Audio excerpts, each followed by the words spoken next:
ஆதன் news நேயர்களுக்கு வணக்கம். நான் உதயாஸ்ரீ. தலைப்புச் செய்திகளை காணலாம். தமிழக அரசின் இலவச வேட்டி சேலை திட்டத்தில் ஊழல் நடந்திருப்பதாக புகார்.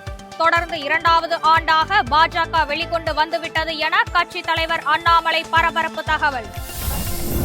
லாட்டரி நிறுவனங்கள் மத்திய அரசுக்கு சேவை வரி செலுத்த தேவையில்லை, உச்சநீதிமன்றம் அதிரடி தீர்ப்பு. தேர்தலில் போட்டியிட்டு விஜய் தன்னை நிரூபித்த பிறகு அவரது கட்சியுடன் கூட்டணி, விஜயகாந்த் மகன் விஜய பிரபாகரன் பேட்டி.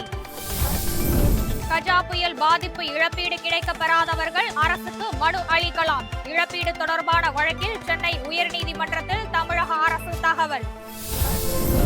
தமிழகம் முழுவதும் வெகு விமர்சையாக நடைபெற்ற தைப்பூச திருவிழா. முருகப்பெருமானின் அறுபடை வீடுகளில் லட்சக்கணக்கில் திரண்டு பக்தர்கள் வழிபாடு. பிரான்ஸ் சென்ற பிரதமர் மோடிக்கு உற்சாக வரவேற்பு. அதிபர் இமானுவேல் மேக்ரான் விருந்து அளித்து உபசரிப்பு. இனி தொடர்வது விரிவான செய்திகள். லாட்டரி நிறுவனங்கள் மத்திய அரசுக்கு சேவை வரி செலுத்த தேவையில்லை என்று உச்சநீதிமன்றம் அதிரடியாக தீர்ப்பளித்துள்ளது. லாட்டரி சீட்டு விற்பனையாளர்களுக்கு சேவை வரி விதிக்க தங்களுக்கே உரிமையுள்ளது என கோரி உச்சநீதிமன்றத்தில் மத்திய அரசு மனு தாக்கல் செய்திருந்தது. இந்த மனு நேற்று விசாரணைக்கு வந்தபோது லாட்டரி சீட்டு விற்பனையாளர்களுடன் எந்தவித ஏஜென்சிக்கும் தொடர்பு இல்லாததால் லாட்டரி விற்பனையாளர்களுக்கு சேவை வரி கட்ட வேண்டிய அவசியம் இல்லை என நீதிபதிகள் தெரிவித்தனர். லாட்டரி சீட்டுகள் விற்கும் நிறுவனம் மற்றும் அவற்றை வாங்குபவர்களுக்கு இடையே நடக்கும் பரிமாற்றங்களுக்கு சேவை வரி விதிக்க முடியாது என நீதிபதிகள் விளக்கமளித்தனர். மாநில அரசே வரி விதிக்க முடியும் என கூறி மத்திய அரசின் மனுவை நீதிபதிகள் தள்ளுபடி செய்தனர். தமிழக அரசின் இலவச வேட்டி சேலை திட்டத்தில் ஊழல் நடந்திருப்பதை பாஜக தொடர்ந்து இரண்டாவது ஆண்டாக வெளிக்கொண்டு வந்திருக்கிறது என கட்சியின் மாநில தலைவர் அண்ணாமலை தெரிவித்துள்ளார். இது தொடர்பாக அவர் வெளியிட்டுள்ள அறிக்கையில், கடந்த ஆண்டு இதே குற்றச்சாட்டை முன்வைத்தபோது பதில் ஏதும் கூறாமல் கைத்தறித்துறை அமைச்சர் காந்தி ஓடி ஒளிந்து கொண்டதாகவும் இந்த ஆண்டு கையும் களவுமாக சிக்கிக் கொண்டதாகவும் குறிப்பிட்டுள்ளார். கடந்த ஆண்டு பொதுமக்களுக்கு வழங்கப்பட்ட இலவச வேட்டி சேலையில் 22% மட்டுமே பருத்தி இருந்தது பரிசோதனையில் உறுதி செய்யப்பட்டுள்ளதாக அண்ணாமலை தெரிவித்துள்ளார். இத்தனை ஆண்டுகளில் இதுபோன்ற பரிசோதனை நடத்தப்படவில்லை என்பதுதான் உண்மை என்றும் அவர் குறிப்பிட்டுள்ளார். ஆனாலும் இது தொடர்பான புகார்கள் மீது அரசு எந்தவொரு நடவடிக்கையும் எடுக்கவில்லை என்றும் அண்ணாமலை குற்றம் சாட்டியுள்ளார். தேர்தலில் போட்டியிட்டு விஜய் தன்னை நிரூபித்த பின்னர் அவரோடு கூட்டணி வைப்பதா இல்லையா என முடிவு செய்வோம் என்று மறைந்த தேமுதிக தலைவர் விஜயகாந்தின் மகன் விஜய பிரபாகரன் தெரிவித்துள்ளார். மதுரையில் செய்தியாளர்களிடம் பேசிய அவர், விஜயகாந்த் கடந்த 2005 கட்சியை தொடங்கி தேர்தலில் நின்று 12% வாக்குகளை பெற்ற பிறகே கூட்டணி வைத்தார் என்று சுட்டிக்காட்டியுள்ளார். விஜயகாந்தை போல விஜய் தன்னை அரசியலில் தன்னை நிரூபித்த பின்னரே அவரோடு கூட்டணி வைப்பதா இல்லையா என தேமுதிக முடிவு செய்யும் என்றும் கூறினார். தற்போது அதிமுகவுடன் கூட்டணியில் இருக்கிறோம் என கூறிய விஜய பிரபாகரன், எதிர்காலத்தில் கூட்டணி எப்படி அமையும் என்று கூற முடியாது என்றார். 2026 ஆண்டு நடைபெறும் சட்டமன்ற தேர்தலில் போட்டியிட சொன்னால் போட்டியிடுவேன் என்றும் விஜய பிரபாகரன் அப்போது தெரிவித்தார். டெல்லியில் நடைபெற்ற சர்வதேச கிக் பாக்ஸிங் விளையாட்டு போட்டியில் காஞ்சிபுரத்தைச் சேர்ந்த 9 பேர் 8 தங்கம் உள்ளிட்ட 13 பதக்கங்களை வென்றனர். சொந்த ஊரில் அவர்களுக்கு உற்சாக வரவேற்பு அளிக்கப்பட்டது. டெல்லியில் நடைபெற்ற இந்த போட்டியில் இந்தியா, இங்கிலாந்து, இலங்கை, நேபாளம் உள்ளிட்ட உலகின் பல்வேறு நாடுகளைச் சேர்ந்த வீரர்கள் பங்கேற்றனர். இந்தியாவில் கிக் பாக்ஸிங் விளையாட்டில் தலைசிறந்த 61 வீரர்கள் தேர்வு செய்யப்பட்டு இதில் பங்கேற்றனர். அவர்களில் காஞ்சிபுரம் கிக் பாக்ஸிங் அசோசியேஷன் சார்பில் அங்குள்ள பயிற்சி மையத்தில் பயின்ற வீரர்களும் பங்கேற்றனர். பயிற்சியாளர் கணேஷ் தலைமையில் பங்கேற்ற வீரர்கள் 8 தங்கம், 5 வெள்ளி உட்பட மொத்தம் 13 பதக்கங்களை வென்று தேசிய அளவில் சாதனை படைத்தனர். அவர்கள் அனைவருக்கும் காஞ்சிபுரம் மார்ஷியல் அகாடமி சார்பில் சிறப்பான வரவேற்பு அளிக்கப்பட்டு வாழ்த்து தெரிவிக்கப்பட்டது.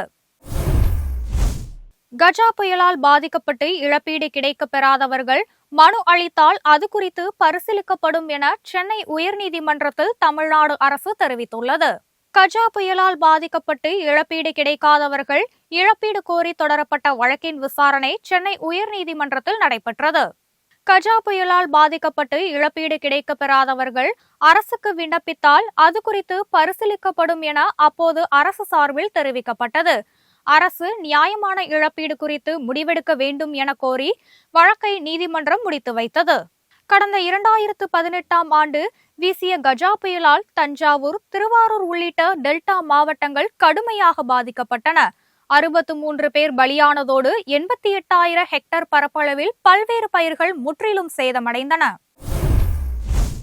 திருச்செந்தூர் சுப்பிரமணிய சுவாமி கோயிலில் தைப்பூச திருவிழாவை முன்னிட்டு பல்லாயிரக்கணக்கான பக்தர்கள் பாத யாத்திரைக்காக வருகை தந்து அரோகரா பக்தி முழக்கத்துடன் சுவாமி தரிசனம் செய்தனர். முருகப்பெருமானின் அறுபடை வீடுகளில் 2ஆம் படை வீடான திருச்செந்தூர் சுப்பிரமணிய சுவாமி கோவிலில் தைப்பூச திருவிழாவை முன்னிட்டு அதிகாலையில் கோயில் நடை திறக்கப்பட்டு முதலில் விஸ்வரூப தரிசனமும் பின்னர் உதய மார்த்தாண்ட அபிஷேகம், தீர்த்தவாரியும் நடைபெற்றன. தூத்துக்குடி, திருநெல்வேலி, விருதுநகர், சிவகங்கை, ராமநாதபுரம், கன்னியாகுமரி உள்ளிட்ட பல்வேறு மாவட்டங்களில் இருந்து ஆயிரக்கணக்கான பக்தர்கள் பாத யாத்திரைக்காக சென்று திருச்செந்தூரில் குவிந்துள்ளனர். அங்கு அவர்கள் அலகு குத்தியும் காவடி எடுத்தும் அங்க பிரதட்சணம் செய்தும் தங்களது நேர்த்திக் கடனை செலுத்தினார்கள். பாத யாத்திரையாக வருகை தந்த பக்தர்கள் எளிதாக சுவாமி தரிசனம் செய்வதற்கு சிறப்பு வழி அமைக்கப்பட்டுள்ளது. பல்லாயிரக்கணக்கான பக்தர்கள் கடலில் புனித நீராடி நீண்ட வரிசையில் காத்திருந்து சுவாமியை வழிபட்டனர். திருச்செந்தூர் கோவிலில் கூட்டம் அலைமோதுவதால் 800க்கும் மேற்பட்ட காவல்துறையினர் பாதுகாப்பு பணியில் ஈடுபட்டுள்ளனர்.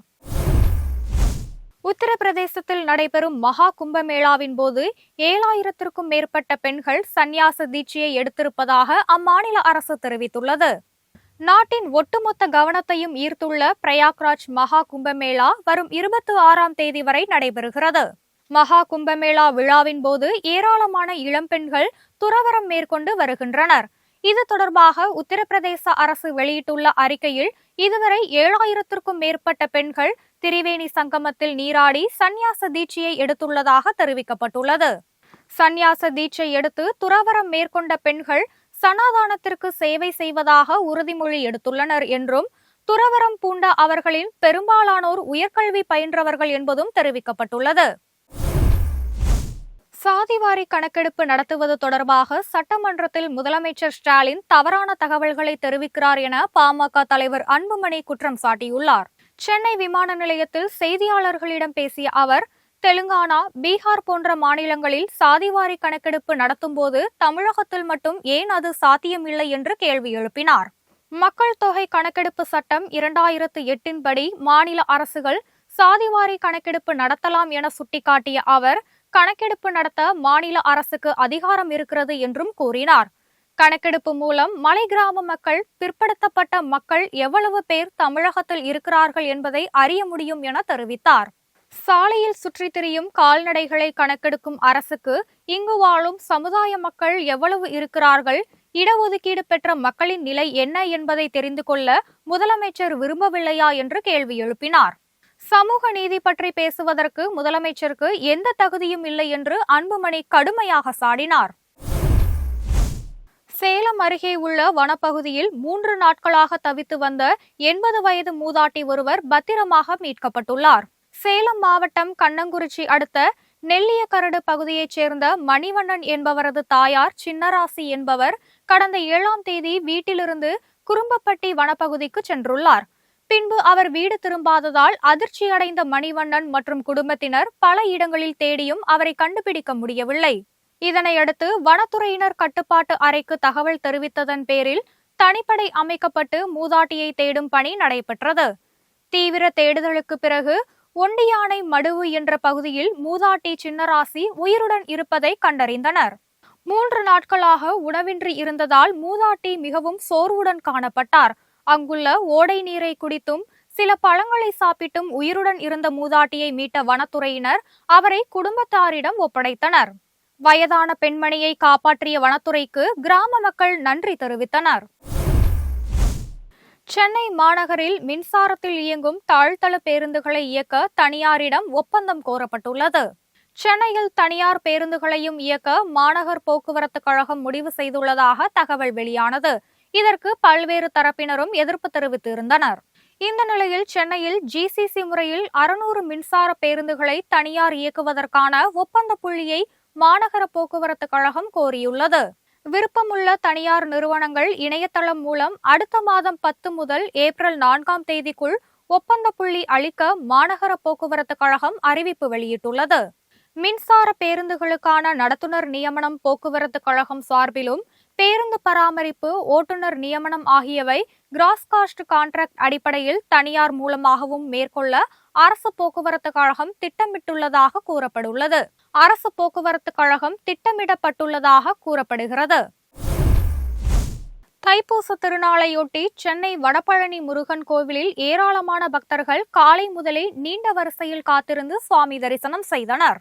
தை மாதம் வரும் பௌர்ணமி மற்றும் பூச நட்சத்திரம் ஒன்று கூடும் நாளில் முருகப்பெருமான் திருக்கோவில்களில் தைப்பூசம் திருவிழா விமர்சையாக கொண்டாடப்படுகிறது.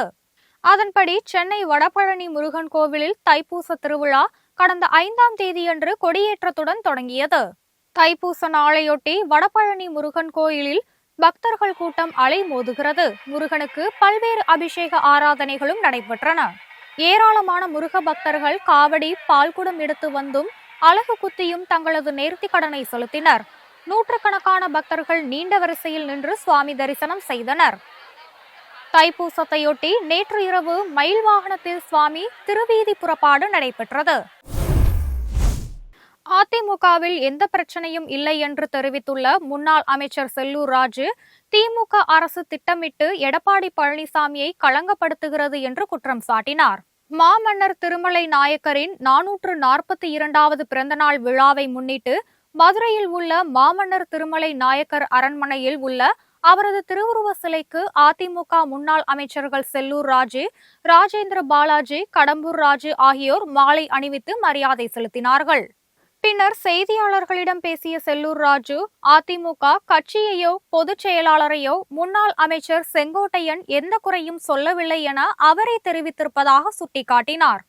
இந்த விவகாரத்தில் அதிமுக பொதுச் செயலாளர் எடப்பாடி பழனிசாமியின் பெயரை களங்கப்படுத்தும் நோக்கில் திமுக அரசு திட்டமிட்டு செயல்படுவதாகவும் செல்லூர் ராஜு குற்றம் சாட்டினார். இந்தியா இங்கிலாந்து அணிகளுக்கு இடையேயான 3வது மற்றும் கடைசி ஒருநாள் கிரிக்கெட் போட்டி அகமதாபாத்தில் இன்று நடைபெறுகிறது. இந்த இரு அணிகளுக்கு இடையேயான ஒருநாள் கிரிக்கெட் தொடரில் ஏற்கனவே இந்தியா 2-0 என்ற கணக்கில் முன்னிலை பெற்று இருக்கும் நிலையில் 3வது மற்றும் கடைசி போட்டி குஜராத் மாநிலம் அகமதாபாத்தில் இன்று நடைபெறுகிறது. தொடரை முழுமையாக கைப்பற்றும் நோக்கில் இந்தியாவும், ஆறுதல் வெற்றிக்கு இங்கிலாந்தும் தீவிரமாக போராடும். அது மட்டுமின்றி வரும் 19ஆம் தேதி ஐசிசி கிரிக்கெட் போட்டி தொடங்க இருப்பதால் அதற்கு ஒரு பயிற்சி களமாக இப்போட்டியை பயன்படுத்திக் கொள்ள இரு அணிகளுமே முனைப்பு காட்டும். இத்துடன் இந்த செய்தி அறிக்கைகள் நிறைவடைகின்றன. செய்திகளை உடனுக்குடன் தெரிந்து கொள்ள இணைந்திருங்கள் ஆதனுடன்.